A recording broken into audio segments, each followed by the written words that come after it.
কিচ্ছু না, এখন আমি আয়না ভাঙবো না। আমার অনেক শখের আয়না, তুই কিসের আয়না ভাঙবি? আমার অনেক ভিউ আছে, তোর আইডিতে মিলিয়ন মিলিয়ন ভিউ আছে। তো তুই শুধু একটু করে কি করতে হবে বলতো, মানুষকে খোঁচাখুচি করতে হবে। আহাদকে পুরাই নকল করলো আখি। এই যে দুদিন আগেও আহাদ যেহেতু বিয়ের ঘটনাকে কেন্দ্র করে গ্লাস ভেঙেছিল আলমারির, তো সেটারই নকল করে দেখাচ্ছে কিন্তু আখি।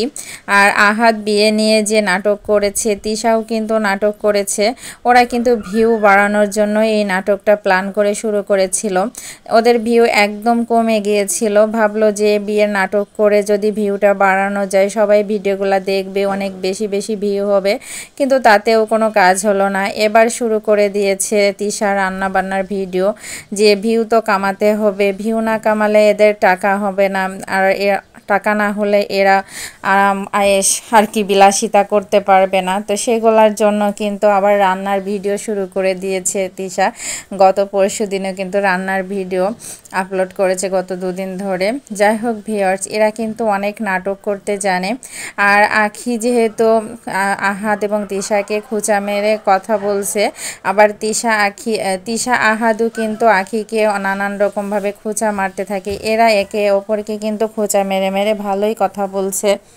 আখি বলেছে আহাদ তিশায় আমার আইডি খেয়েছে, যারা আমার আইডি খেয়েছে তাদেরকে এইভাবে চিবোয়ে চিবোয়ে তাদেরকে হাড্ডি বানিয়ে ছাড়বো, তাদেরকে হাড্ডি করে খাবো।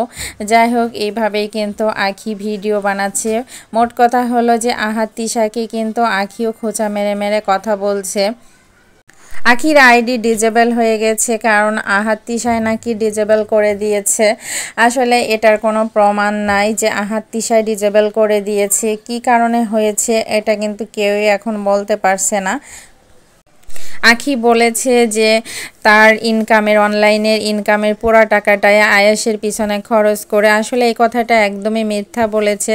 আখিকে কিন্তু আমরা সবাই সাপোর্ট করি, সবাই কম বেশি সাপোর্ট করে থাকি, কিন্তু আখির এই কথাটা কেউই বিশ্বাস করতে পারবে না। কারণ আয়েশের খরচ কি, আয়েশের দুধ এবং ডায়াপার, কাপড় চোপড় এগুলাই তো খরচ। তাছাড়া তো আয়েশের পিছনে কোনো খরচ দেখি না। আর প্রত্যেক মাসে যে 7,000 করে আখি টাকা নিতে চায়, তাহলে ওই টাকাটা কিসের জন্য নেয়, কিসের জন্য খরচ করে আখি? তো এসব কিন্তু প্রশ্ন রয়ে গেছে। অনলাইনের ইনকামের টাকা দিয়েই কিন্তু আখি দামি ফ্ল্যাট নিয়েছে, দামি ফার্নিচার নিয়েছে, নিজের শখগুলো পূরণ করছে, মা বাবা ভাই বোন সবাইকে দেখছে। এটাই হলো রিয়েল কথা।